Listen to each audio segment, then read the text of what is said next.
welcome to Shaka Extra Time, a show here on Facebook Live, the only place where Shaka answers your questions. I'm Jackson Vunganyi, host of Upfront. I'm sitting in for Paul Ndiho, and here with me is Shaka Sally. Mr. Shaka Sally, how are you? I am hugely terrific, Jackson. It's good to be here with you again. How is your week going so far? So far, so good. So far, so good? Yeah. So many great stories coming out of the continent. We're so excited to hear your views, your listeners and fans across the continent, watching us right now on Facebook Live. Many of them are sending in their questions. They want to know some of your opinions on some of the outstanding issues on the continent. Well, let's start off with the DRC. We discussed extensively the DRC last week. They'll be having an election very soon. First time they will have a hopefully peaceful transition of power since the 60s, I believe. But another issue related to DRC was Dr. Mukwege, a resident or citizen of the DRC, just won a Nobel, the much coveted Nobel Peace Prize. What is your take on that? What message does this send to the world and specifically to DRC? First of all, I think that, Jackson, it's a great story.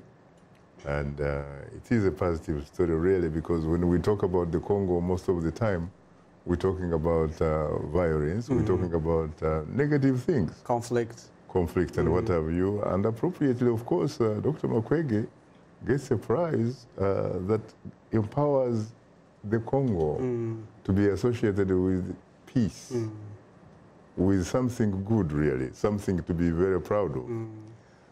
And of course, he also gave a message that he hopes that these upcoming elections on December 23rd are going to be free, fair, credible, transparent, and verifiable, so that they can usher in really a state of peace and stability.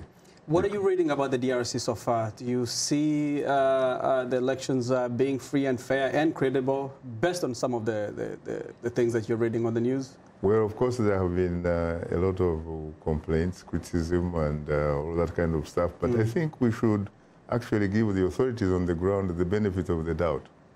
Let us see what happens, rather than sitting here in Washington and beginning to predict doom and what have you. Right. Let's just be a little bit patient. Right. Give them the benefit of the doubt. Let us see whether they can or cannot deliver. Right. I think it's a high time, frankly, that the authorities in the Congo delivered. They delivered for their people. They just got something very, very big, something, frankly, that they have not been associated with. Right. Probably the Nobel since, Peace Prize. Yes. Right. This is the first ever Nobel Prize, if I'm correct, actually, to be won by a Congolese citizen. Right. Dr. Mukwege now sits on the same, I guess, in the same table with the likes of the great Nelson Mandela. The Madiba. Yes. Yes. Madiba. Yes. But the Martin Luther King Jr. of the world, who said that injustice anywhere is injustice everywhere. Absolutely. Such a quote there. So.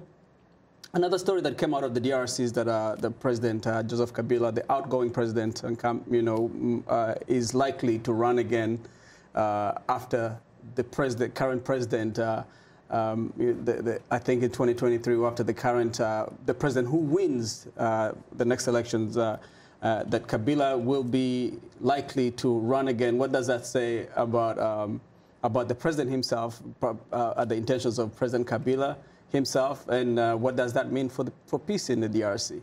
First of all, to be very honest with you, Jackson, I do not know whether that is actually what he said, because I have not heard him say that. I have not seen or read the transcript of the interview.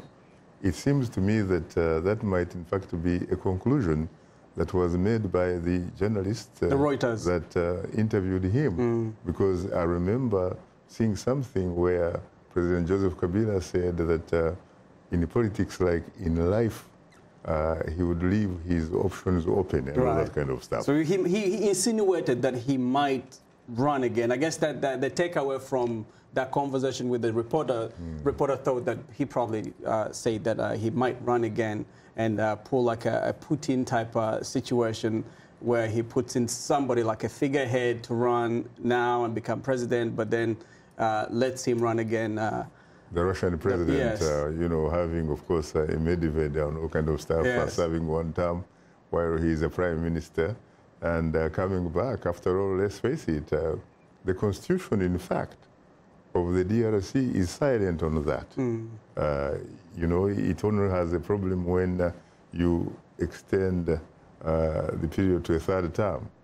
But when you actually let someone come in and someone that intervenes somehow, then you're allowed to run again. Yeah, okay. And let's face it, he would not be the first person to do that. Right. But then again, it depends also on the character and the stature of the man that takes over from him. To succeed him. Right. Is he going to be a person that has a title, that has a position with no authority? Like we saw in neighboring Uganda, for example, a man called Pasteur Bizimungu, when he was president, a man who obviously had offices in Urugwiro and all that kind of stuff. But in fact, the guy who was vice president and defense minister, right. Paul Kagame, happened to call shots. I remember some of the policymakers, Western policymakers, saying that if you really want something to happen in Kigali, you have to go and see the vice president, defense minister. And you're hoping that that's not the situation that will happen in the DRC, that the president, the person who takes over from Kabila, will actually be a person who actually has the power, the actual power, the real power. Well, we hope that the person who takes over, first of all, has a result that reflects the will of the people, and therefore has a mandate to serve the people. The will of the people of the DRC. If you're just joining us, this is Shaka Extra Time. I'm Jackson Bunganyi, and on the show with me is Shaka himself answering your questions. Shaka, we have a lot of questions that came in today. Some of them left over from last week, and you will bear with us, our listeners. If we don't get to your question, we will eventually get to it, whether it's in this show or the next show around. But let me start off with a question from Kinini Jegeno asking you, Shaka Sali, does Western democracy work in Africa? Essentially, do we have a different version of democracy for Africans? Is democracy a universal concept? Well, first of all, obviously, when you look at his question, it implies that there are different types of democracies. But as you rightly said, are there really different types of democracies? No. I honestly think that democracy is democracy. You have to look at the universal tenets that make up what democracy is or is not. For example, the issue of accountability. Does it necessarily really have to be limited to Europeans or Westerners? Right. Does it necessarily have to be limited to some kind of geographical locations? Talking about justice, socio-economic political justice. Is it something human? Is it something universal? Or is it something that is geographically or racially limited to some parts of this planet Earth? Right. Basically, is justice in the West different from justice in Africa? Precisely. Right. And what about the issue of fairness? Fairness. I mean, these are all these tenets that I have mentioned, Jackson. That are universal. That are essentially universal. And also, in fact, that were actually practiced in some communities across Africa before the issue of colonialism. Right. Up to now, there are neighborhoods in some African countries, traditional African societies and what have you, where people respect the issue of accountability, the issue of fairness, the issue of integrity, the issue of justice.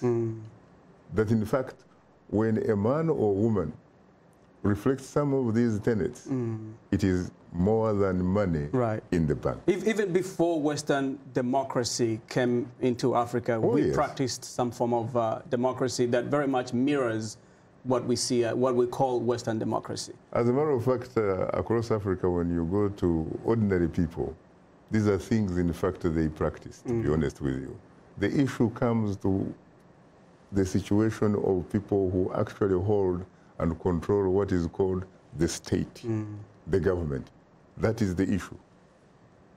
does the leadership on the continent understand democracy in those terms? Because we've had people say on the continent, some of the leaders say, you know, leave us alone, leave our affairs to us, leave the affairs of Africans to Africans, and you do your own thing and let us do our own thing.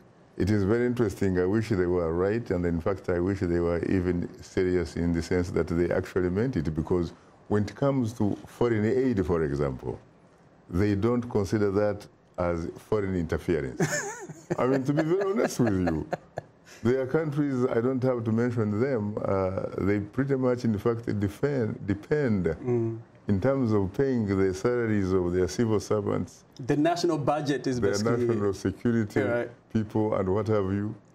The budget is supplemented by who they call development partners. Right. But when development partners begin to invoke certain cultural and certain, kind of like ideological, certain principles. kind of... They're basically saying that, if you're going to get money from us, if you're going to ask us for support, then you should respect human rights, for example. Precisely. And there's no question about that. Yeah, right. and these are supposed to be universal values. Right. Just exactly what you were saying earlier. Precisely. Yes. Right. Then that becomes an issue. Then they start complaining, saying that this is foreign interference. So why don't you also, in fact, refuse to accept foreign interference in the form of foreign aid. Right. Return to sender.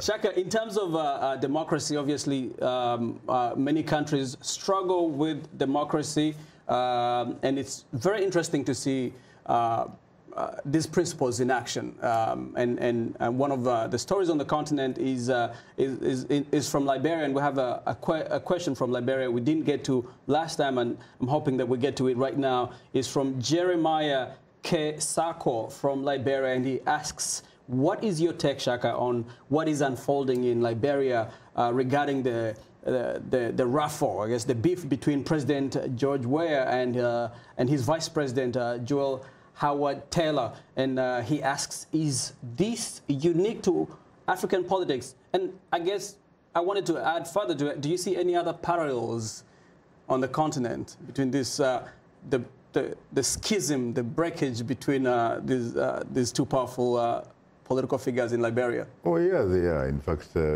when you think about it, Jeremiah has to accept the fact that throughout the world, not only in his country of Liberia or on the continent of Africa where he hails from, there can only be one president at a time.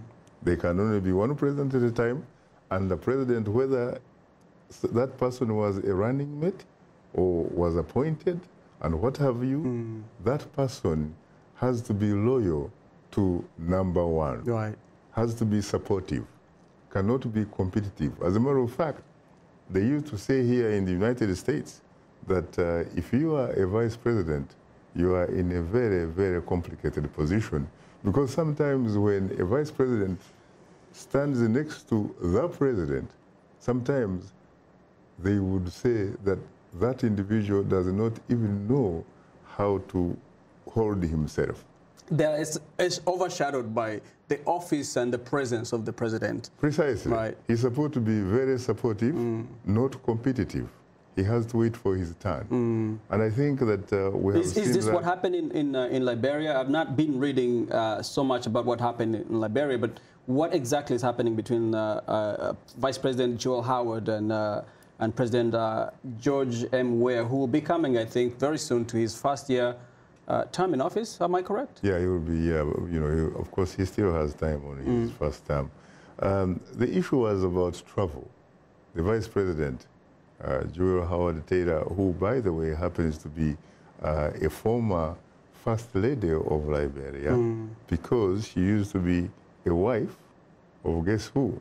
Former Liberian President Charles Taylor. And warlord. A man who obviously now is serving about 50 years in jail in Britain as we talk. Not for crimes that he committed against his own people in Liberia, and there are those who will say he actually did, but for crimes which he committed in neighboring Sierra Leone, you know, that kind of stuff, for supporting the Revolutionary United Front of Lance Corporal Fode Sanko, you know, and the diamonds of Kono and all that kind of stuff. Yes. So the thing is, yes, they are saying, there are people who say that the Vice President has shown ambition. She has shown that she may actually be, after all, before the term ends, she might actually be interested in replacing her boss. And she has probably demonstrated that by some who would say that she has actually embarked on foreign trips, sometimes without even informing her boss, President George Weah. But recently, she basically pulled back and publicly basically apologized to the president. So there's peace. They've made peace. There is peace. Right. And these are things that are not, again, unique to Liberia. It has happened before in the Republic of Malawi. Right. And as we talk right now, it is in fact happening there between the Professor Arthur Peter Mutharika and his Vice President, Saulos Chilima. But for them, they have actually sort of sorted out things as gentlemen because they have parted ways in terms of political parties. They have agreed to disagree. Yes, and they are going to compete in the upcoming elections next year. And let the electorate decide. Yes, and what is interesting is that there is a bit of irony here because earlier you had a Malawian president whose name was Bingu Mutharika, who happened to be, in fact, the elder brother to the incumbent president, Professor Arthur Peter Mutharika. Bingu Mutharika had problems with his then vice president, who happened to be Joyce Banda. And who became president. Who eventually became president. And was, I guess, ousted. Or replaced. Replaced by... the younger brother. By the younger brother. Of Bingu Mutharika. Very interesting. So and what is back happening? in the 60s, also mid-60s, you had another situation where you had two individuals with very big egos. One was founding president of Kenya, Jomo Kenyatta. And you had his founding vice president, Jaramogi Oginga, yes, father of Raila Odinga. Yes. They were ideologically different to such an extent that Jomo Kenyatta was pretty much a capitalist, while Odinga was an avowed socialist, African socialism, he said.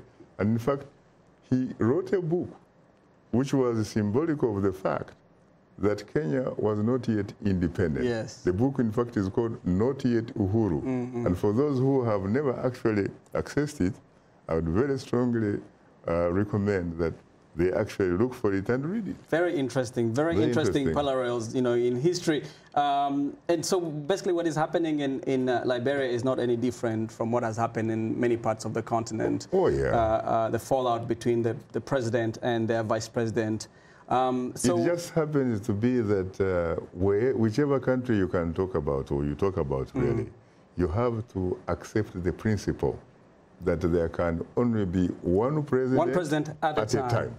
In case you're just joining us, this is Shaka Extra Time. My name is Jackson Vunganyi. This is Shaka Sali himself taking your questions.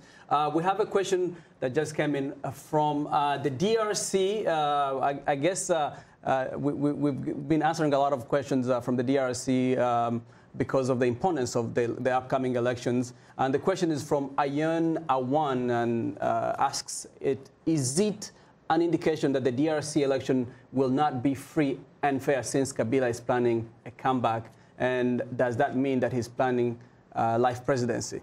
Now, we really don't know. We don't have the evidence. You have to have the evidence. Right.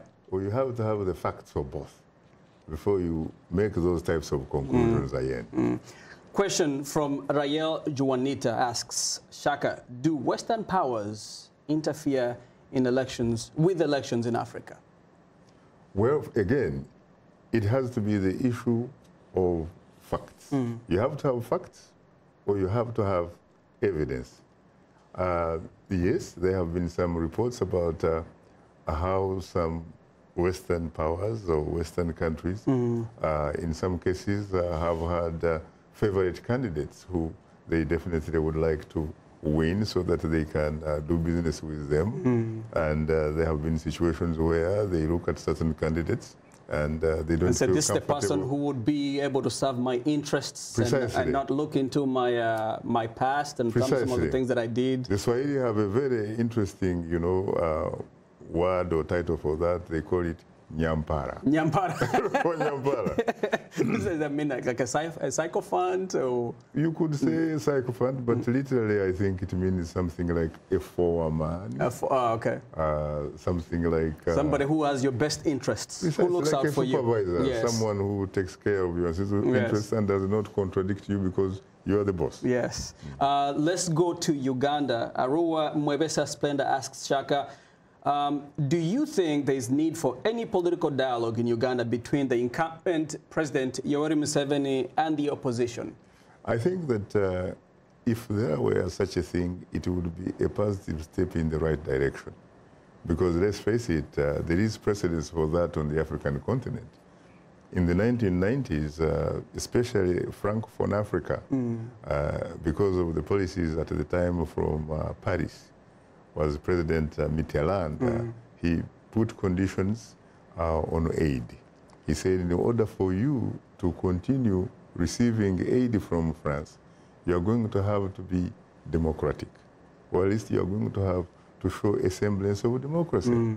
And that was the beginning, for example, of countries like Benin, which had a dictator, Kareku. Kareku was a senior military officer, and he was a guy who came to power through a military coup and all that kind of stuff. And eventually, he actually accepted the issue of a national sovereign conference, where all stakeholders came together and deliberated on the way forward for the Republic of Benin. And guess what?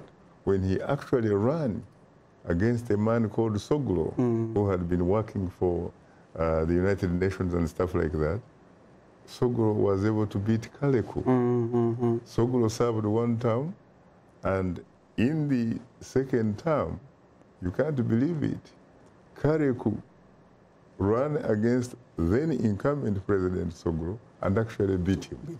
Yes, very interesting. Very you almost had the same situation actually in Burundi, when you had a President Major Pierre Buyoya running against Melchior Ndadaye, 1993.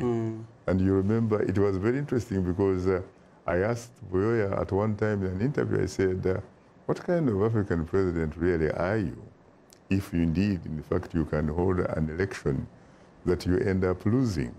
And he said, he laughed and said, you know, Shaka, a different kind of we actually thought we had support because there were so many people attending our rallies and what have you. But when it came to counting the votes, you can't believe it. Democracy won. But of course, you know what happened later. The first Burundian democratically elected president, Melchior Ndadaye, was in fact assassinated. Right. A few months later. Yeah. Yes. Shaka, let's move on. We're running out of time and wanted to put in as many questions as possible. We also want to come to what some of the issues you will address in this week's Straight Talk Africa. And we'll have you combine both. A question from Chinedum, Nobo Chinedum from Abuja. He asks, could you speak about politics in Nigeria, Shaka? Is it a do or die affair? And then obviously talk to us about some of the issues you will address today, tomorrow on Straight Talk Africa. Well, is that Chinedu, the guy that used to be our colleague, or what? No, this is a different one. This is Nobo Chinedum. I see, Chinedum. Yes. Yeah, I stand corrected. Well, first of all, I think there are people who actually say that when it comes to politics, it's not only limited to Nigeria. When it comes to African politics, it is a zero-sum game. Because at the end of the day, it's really a question of having unfettered access to resources, the control of resources, and being in a position where you decide who gets what. Who gets on the table. Who gets what, when, where, why, and when. But why can't people share, Shaka? That's what should be, because let's face it, in fact, when you think about it, the last time I checked, when you look at the African continent, sincerely, there is more than enough to go around for all of us. That's why I do not apologize for being an advocate for social, economic, political justice for all of us. Absolutely. For all of us. Shaka, let's talk about tomorrow. On Straight Talk Africa, what are you addressing? Tomorrow we are going to go to the Great Lakes region, and we'll be talking about events developing in your country, the Republic of Rwanda, which was once a great interlacustrine kingdom, by the way. We're going to be looking at the recent release of political prisoners and actually discuss and hopefully find out whether this could very well be a sign of political tolerance from Kigali, or whether, as some people are suggesting, it is simply somehow dealing with the kind of pressures that they couldn't stop because they could, some of these developing partners could probably turn off the taps. Who are some of the people you're having on the show? Well, up to now, I'm afraid I have not been in a position to confirm Diana Rwigara. She had said that she would be interested to participate, but so far it seems to me that we may end up, in fact, with her brother, Aristide Rwigara, from Los Angeles, from our studios in Westwood. And we have Madame Victoire Ingabire via telephone link-up from the Rwandan capital, Kigali. We have a gentleman called Claude Gatebuche, a young man who happens to be part of the Rwandan diaspora civil society. We have a gentleman, in fact, that foreign aid was courtesy of a gentleman known as Jackson Muvuganya, and that is Jeff. You're welcome. You're welcome, Shaka. So far. So we have also, of course, reached out to the Rwandan ambassador to the United States. We're talking about Matilda Mukantabana. Yes, Ambassador Mukantabana. So you're hoping to have... A lady, in fact, whose wedding I attended back in 1980 in Sacramento. Well, there's a personal connection there. Yeah, getting married to a Professor Chimenye, who, in fact, we were together at UCLA. Right, and with that, we look forward to tomorrow's Straight Talk Africa. My name is Jackson Vunganyan. This has been Shaka Extra Time. This is Shaka Sally. Tune in tomorrow, Straight Talk Africa, and we'll catch you here next week. Have a nice week, Africa. Thank you.